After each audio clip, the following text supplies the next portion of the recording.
La Pentecôte, fête de la venue du Saint-Esprit sur les apôtres du Christ, est célébrée ce dimanche. Les fidèles chrétiens ont investi les temples et paroisses pour communier avec le Seigneur.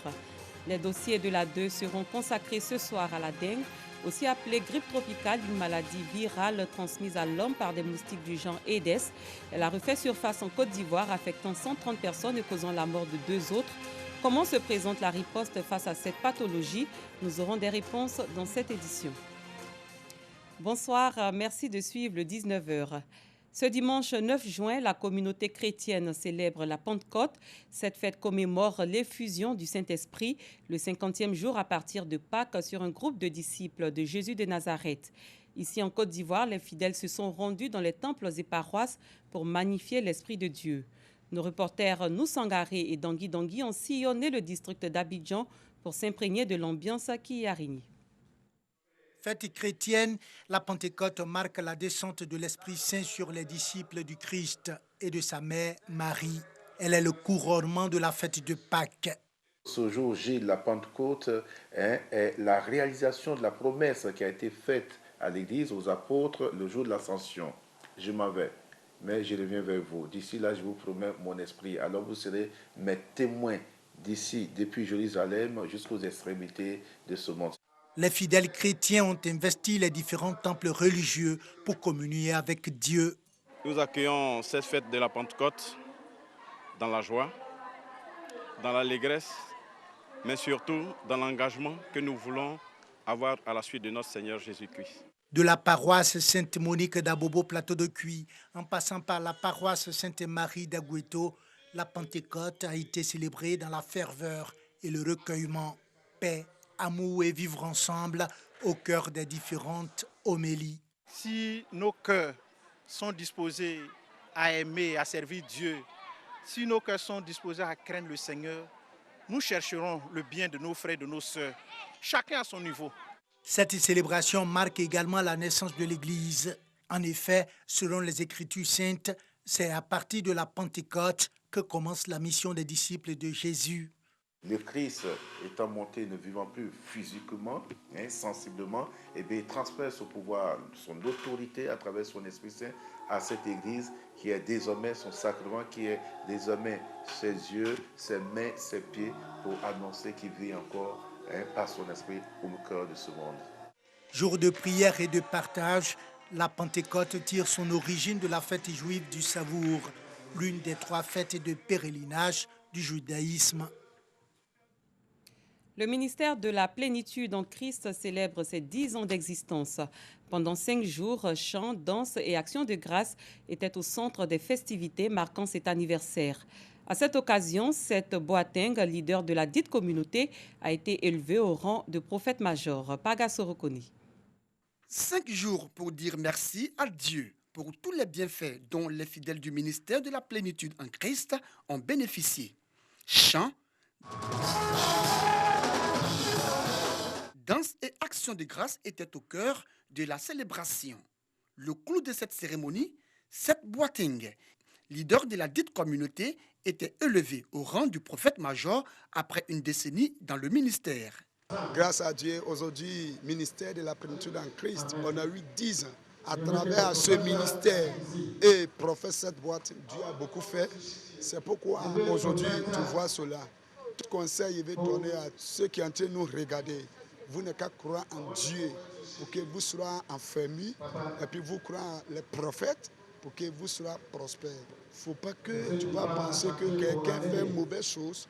À cause de ça, tu ne crois pas les prophètes. 6 autres serviteurs de Dieu, Emmanuela Adongo Boateng, Dapakwadio Adengra, Hervé Tcheka, Isaac Aïdo, Augustin Anousser et John Anvegor, ont été ordonnés pasteurs et prophètes.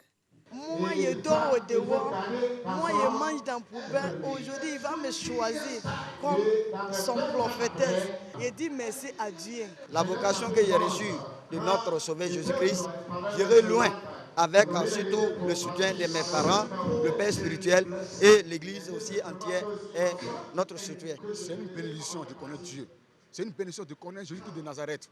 La vraie bénédiction, ce n'est pas les richesses, ce n'est pas les maisons d'Alton Domon, mais c'est de reconnaître lui qui l'a créé. Et cet après-midi, je suis dans la joie Je suis content de ce que le Seigneur m'a fait la grâce de le connaître.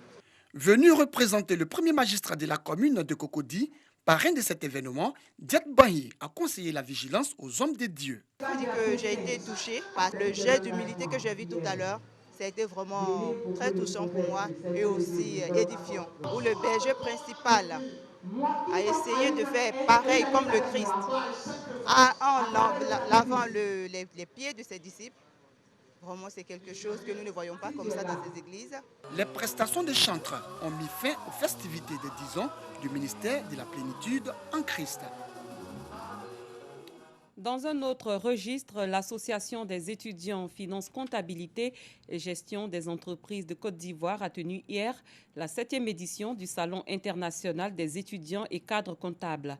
Thème choisi, la finance comptabilité face aux avancées du numérique. Bintou Pekele, Pagasorokoni. Suzanne Elola a peur de son avenir professionnel.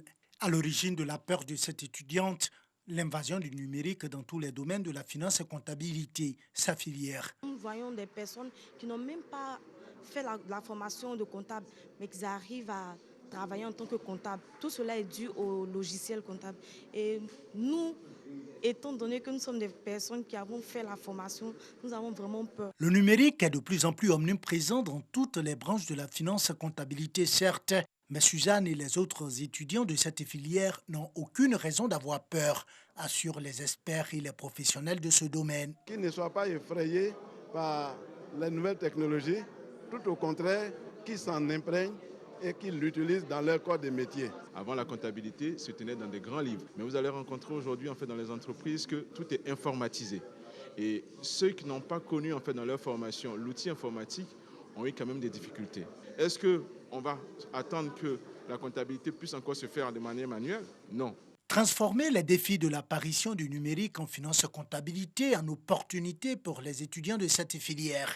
C'est l'objectif que poursuit cette année le SNEC, Salon national des étudiants et cadres comptables.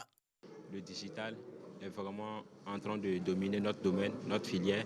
Donc nous devons vraiment commencer à diversifier nos capacités et avoir plus de valeur ajoutée et être beaucoup plus compétitifs sur le marché de l'emploi.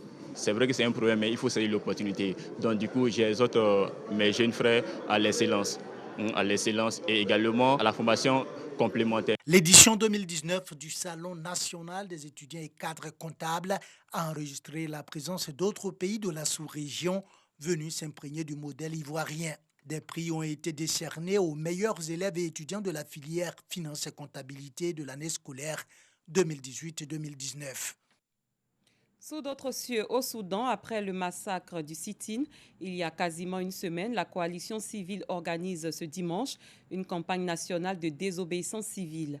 L'action lancée par l'association des professionnels accuse les putschistes au pouvoir d'être responsables du bain de sang du 3 juin et de la répression qui s'est poursuivie les jours suivants.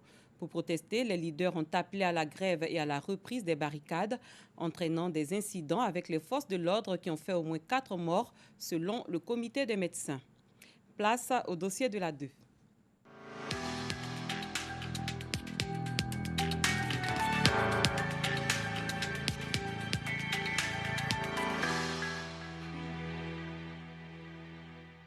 Ce soir, les dossiers de la 2 planchent sur l'épidémie de dengue qui a refait surface dans le pays. 130 cas ont été confirmés à Abidjan, dans la capitale ivoirienne, dont 2 décès selon l'Institut national d'hygiène publique. 76 cas ont été répertoriés dans la seule commune de Cocody, soit 58% des cas confirmés sur l'ensemble du district. Face à cette situation, les autorités sanitaires ont initié des campagnes de sensibilisation et des actions de démoustication. Comment se déroule-t-elle sur le terrain? Pour rappel, la dengue est une maladie virale transmise par les moustiques. Elle sévit dans les régions tropicales et subtropicales du monde entier et se manifeste par une forte fièvre, souvent accompagnée de maux de tête, de nausées et de vomissements. Dengue face à l'épidémie, c'est le dossier de ce soir proposé par Sylvie Toury. Opération de démoustication au quartier Caféier 1 et 2. Lancée en février dernier, la traque à des moustiques tigres, vecteurs de la dengue, se poursuit. 130 cas ont été enregistrés dans le district d'Abidjan. 2 personnes en sont mortes. La séance se déroule dans la commune de Cocody. Le choix des quartiers est basé sur les données épidémiologiques. Et selon ces données épidémiologiques-là, la commune de Cocody est bel et bien l'épicentre de l'épidémie de dengue que nous vivons présentement. Et les quartiers de Caféier 1 et 2, on a enregistré le plus grand nombre de cas et c'est ce qui a été choisi pour commencer et lancer cette activité-là. 76 cas, soit plus de la moitié des malades pour la seule commune de Cocody. Abobo arrive en deuxième place avec 28 cas. L'opération de fumigation ne concerne que les moustiques adultes. Elle a lieu les après-midi, moment auquel le moustique tigre, responsable de la dengue, pique le plus, contrairement à l'anophèle qui ne pique que la nuit. Les deux genres se distinguent également de par leur apparence. Le moustique tigre, appelé encore moustique zébré, est reconnaissable par sa couleur blanc-noir, quand l'anophèle, responsable du paludisme, est translucide. L'étape la plus importante dans cette lutte reste l'élimination des gîtes larvaires. Elle consiste à détruire les nids de reproduction, en clair, tuer le moustique dans l'œuf. Nous retrouvons les équipes de Dr Fofana le lendemain matin au quartier d'Ibi. Techniciens, applicateurs et guides ont pour mission d'identifier les gîtes larvaires et de les éliminer. Marie-Angèle conduit l'équipe. Oui, tu as pris là-bas? Il y a un que j'ai eu. On appelle tout ce qui est gîte, tout objet, comme noix de coco, la fermeture d'un compteur de soda de scie, soit une boîte de yaourt qui peut retenir de l'eau. En clair, un gîte larvaire est toute infrastructure, instrument, récipient ou objet ouvert pouvant retenir de l'eau. Milieu propice à la ponte des œufs de moustiques et à leur développement jusqu'au stade de nymphe. La vie aquatique s'achève là. Une fois devenu adulte, le moustique a besoin de sang. Commence alors pour lui la vie aérienne. À Djibi 1, des pneus posés devant une maison retiennent l'attention des agents. Ils contiennent de l'eau, des larves et des nymphes. C'est un gîte positif. Le propriétaire a perçu le danger. Il invite l'équipe à inspecter sa maison. Dans la cuisine, le siphon de sol. Il contient des larves et une grosse nymphe du genre Aedes, responsable justement de la dengue. De nombreuses autres larves sont découvertes dans les récipients de lessive. Et même dans le repli, vous voyez ça, rien à négliger tant que ça peut contenir de l'eau. Là, je suis fort surpris qu'il y ait chez moi-même, j'ai plein de larves encore. Mais j'ai veillé à ce que vraiment il n'y ait plus de retenue d'eau chez moi. Et lui et sa famille l'ont échappé. Ce n'est pas le cas d'Emmanuel Traoré au Val-Doyen. Docteur Anno, qui suit ce cas, rend une visite d'investigation aux patients. Okay. Nous venons donc le rencontrer pour tant au niveau de son cadre de vie, rechercher des gîtes larvaires, également lui donner aussi des conseils d'usage qui sont tant sur ce dépliant et mettre à disposition ces moustiquaires imprégnés. L'environnement du patient contient encore des gîtes positifs susceptibles de faire de nouveaux cas. Emmanuel Traoré, le malade, pariait sur un paludisme à l'apparition des premiers symptômes. Ma maladie, là, ça a commencé de pâlir. Mon corps sauf, j'ai un mot de tête, puis mon corps, là, tout ça m'a piqué. Des examens adéquats permettront de diagnostiquer le mal. Les analyses médicales sont faites par l'Institut Pasteur sur son site d'Adiopo Doumé. Et en 2017, il y avait 3 types de virus qui circulaient, le 1, le 2 et le 3. Et pour l'épidémie de cette année, à partir de ces tests-là, nous savons que c'est le type 1 et 3 seulement qui circulent. Mon inquiétude se situe au niveau des tests rapides qui sont en train d'être réalisés dans certaines cliniques de la place. Le plus important au niveau de la dengue, c'est de rendre un diagnostic fiable. Et c'est pour cela que nous, au sein de ce laboratoire, nous ne faisons pas seulement que la dengue. Quand un échantillon arrive, nous faisons l'ensemble des tests des arboviroses. C'est-à-dire quoi? Nous faisons la fièvre jaune, nous faisons la dengue, nous faisons Zika et nous faisons chikungunya, qui sont des virus qui peuvent circuler en même temps que le virus de la dengue. Aux avant-gardes de la lutte contre l'épidémie, l'Institut national d'hygiène publique. Son premier responsable conseille aux ménages l'observance de mesures d'hygiène.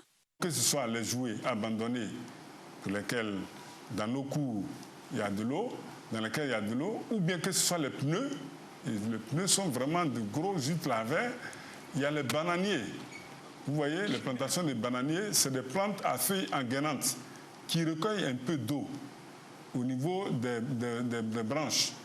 Et donc, cette eau-là, le moustique vient y pondre des œufs. Il y a l'arbre du voyageur. Il y a même les carcasses des véhicules. Il y a les bâches qu'on voit souvent. Il y a même des canaris. On a fait un médicament dans le canari.